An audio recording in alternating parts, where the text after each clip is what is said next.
Ladies and gentlemen, boys and girls, children of all ages, welcome your faces to this, the next installment of the classic WWF series. Ladies and gentlemen, I said last week that I wonder what happened at the first In Your House. Well, ladies and gentlemen, the wait is over. Ladies and gentlemen, it is May 14th, 1995. It's Mother's Day when this pay-per-view hits. We are at Syracuse, New York, at the Omadon County War Memorial. 7,000 fans exactly watched the premiere In Your House. Ladies and gentlemen, this is going to be a very, very fun night because in the main event, WWF champion Diesel will take on Sid. Also, ladies and gentlemen, we have got quite a few matches. We have a very rare handicap match on this card. We also have a tag team match for the tag team titles. We also have the singles match. But ladies and gentlemen, let's get on with the matches. And first up, ladies and gentlemen, it is Bret Hart taking on Hakushi. I am looking forward to this one. Let's watch this. So we've just seen Hakushi versus Bret Hart, and this was a very, very good way to open up the show, I thought. Bret Hart before the match dedicating the performance to his mother, because it was Mother's Day naturally on the show. A lot of people say that he dedicates both performances to his mother, but it was actually just the Hakushi match he dedicates to his mother. That's it. Jerry the King Lawler and Bret Hart will be facing off later on in the pay-per-view as well. Jerry the King Lawler would be seen backstage in front of a monitor just to watch the match and cheering on Hakushi. This was a really good match. Hakushi using the handspring elbow to perfection, going up just at the right time to elbow Bret back. Hakushi with a very nice looking suplex attempt outside of the ring to Bret, managed to caught it. Also a moonsault as well to the outside, which is a lot of people are saying that he was called the modern day Kazakazi, which I thought was quite nice. Bret would win with a roll up. I wish I could have solved it with the submission, but doesn't mind. But then all of a sudden, Bret would jump to the arena floor after the contest, and apparently he would actually injure his knee. I don't know if that's true. It looked more like his ankle, but we'll find out more.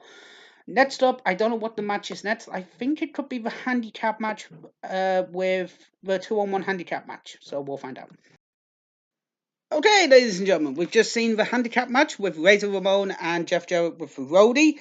So during the match, Jarrett went to perform the figure 4 leg lock, but Razor blocked it, sending Jarrett to collide with the Roadie. Then Razor performed the Razor's Edge onto Jarrett with the victory. There wasn't really much of note, just a typical handicap match in a way. But then Jarrett attacked Razor. So Jarrett and Roddy attacked Razor after the match. Aldo Montoya comes to ringside to attempt to help Razor, but Jarrett and Roddy threw him out onto the arena floor. Aldo Montoya would turn into Justin Credible in ECW. But then an unknown person basically runs to the ring and attacks both Jarrett and Roddy. And several people, including Wurzel, would basically come to the ring and extort the guy back. So basically it looked like that it was just this random guy who had come into the ring. So we'll see how that plays on, but we don't know what's next, so let's find out. So the next match was Mabel versus Adam Bomb in a King of the Ring tournament qualifying match. The match was literally 2 minutes long, one-sided.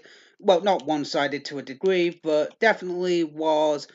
Adam Bomb got some offense in, not much, and then Mabel literally just hit a power slam and got the 1, 2, 3.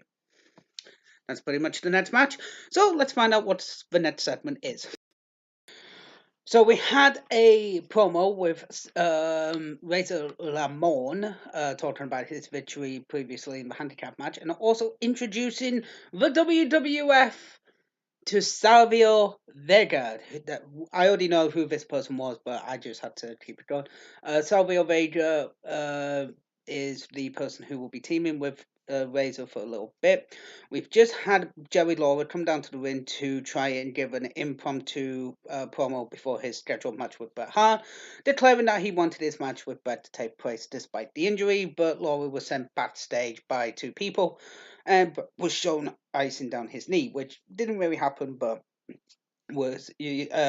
they did show a picture. So next up is the WWF Tag Team Title match, where the team of three smoking guns, Bart and Billy Gunn, would take on. Sorry guys, Yokozuna and yes, like I said before, the street lives on. Owen Hart. Let's watch this. So Owen pinned Bart for the. Oh no, that would be other. That would be the week before. So do apologize. Let's watch this.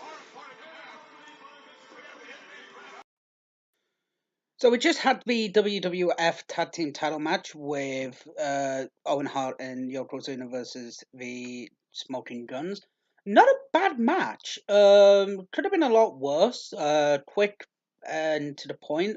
Yokozuna hitting a leg drop to Bart's chest on the outside, pushing him into the ring and getting the win. And Owen getting the win on their behalf. So now we've got a promo with Diesel, and then next up, we should have the Jerry the King Lawler match. So let's do that. So we just had Jerry the King Lawler versus Bret Hart. Moments before the match, Jerry the King Lawler brought out somebody who was obviously younger than his own mother, and wished her a happy Mother's Day. And now she's outside of the ring. Brett revealed in a pre-match interview that the knee injury was fate. So it was actually quite surprising to see Bret Hart actually act and actually do it quite well. I thought match was a standard singles match, but then Hebner became tied upside down in the ropes after being distracted by Shinka, who was out with Ibushi in the first match, and then Ibushi interfered and performed two diving headbutts onto Hart, and Laura won with a roll up. And I just was like, seriously? That's annoying. But it's one of those things, unfortunately. It can't be helped. But yeah, whatever. So throughout the night, ladies and gentlemen, the WWF have said that they would win. You could win a house, ladies and gentlemen. So we're going to be coming up to that now. In fact, I think we'll be coming up next. Um, but I could not find anything about them, about who actually won the house. Um, I didn't. I didn't actually tell you. Give me a minute. I'm looking through my notes, and I can't find anything about the house. Give me a minute. Again, I'm just looking for. I'm looking for my. I'm looking for the notes.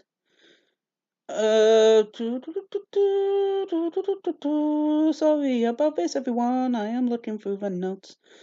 No, I can't find anything. I do apologize, guys. I can't find anything about the house. But yeah. So I'll just talk about the dart matches actually. In fact, because there was actually 4 dart matches that happened on the card. So Jean Pierre Lafitte defeated Bob Holly. Bret Hart. Oh, sorry, that would be the first match. Next would be The Undertaker with Paul Bearer defeated Karma in a singles match with Ted DiBiase being at ringside. Sorry. Then Bam Bam Bigelow would defeat Tatanka Buffalo with Ted DiBiase in another match. And finally, the British Bulldog, yes, and Owen Hart, yes, wrestled to a time limit draw in a King of the Ring qualifying match, which went the full 15 minutes, which ironically enough is the bloody longest match on the entire goddamn card. So now, ladies and gentlemen, we have got the house in Florida to the person who's going to win this, and we're going to skip it because I couldn't give a rat's behind on who would win a house in America. So let's do that. My word. Sorry, guys. Let's watch the match.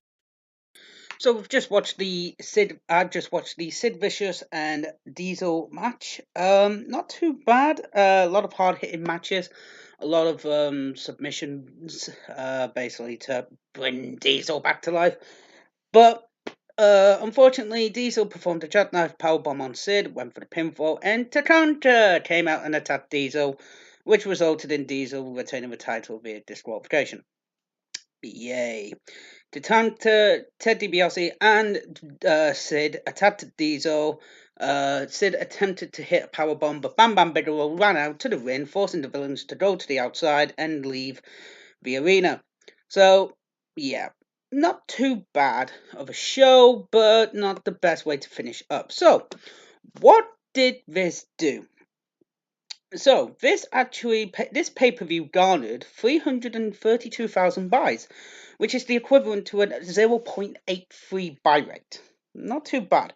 A large number that genuinely surprised many pay-per-view providers. It actually had more buys than all of the other In Your House pay-per-views, with one I've already recorded and already done, guys. In Your House, Good Friends, Better Enemies receiving the second highest buy rate of 324,000 buys. Not too bad. So, guys, that was the In Your House one. What did I think of the show? Not too bad. Best match of the card, definitely Bret Hart versus Akushi. I thought that was a really good match. So that would be my favorite match of the night. Coming in second would be Owen Hart and Yokozuna versus the Smoking Guns. Next would be Razor Ramon and Jeff Jarrett with the Roadie. Then Jerry Lawler and Bret Hart. Then Diesel and Psycho Sid. And then lastly Mabel with Adam Bomb.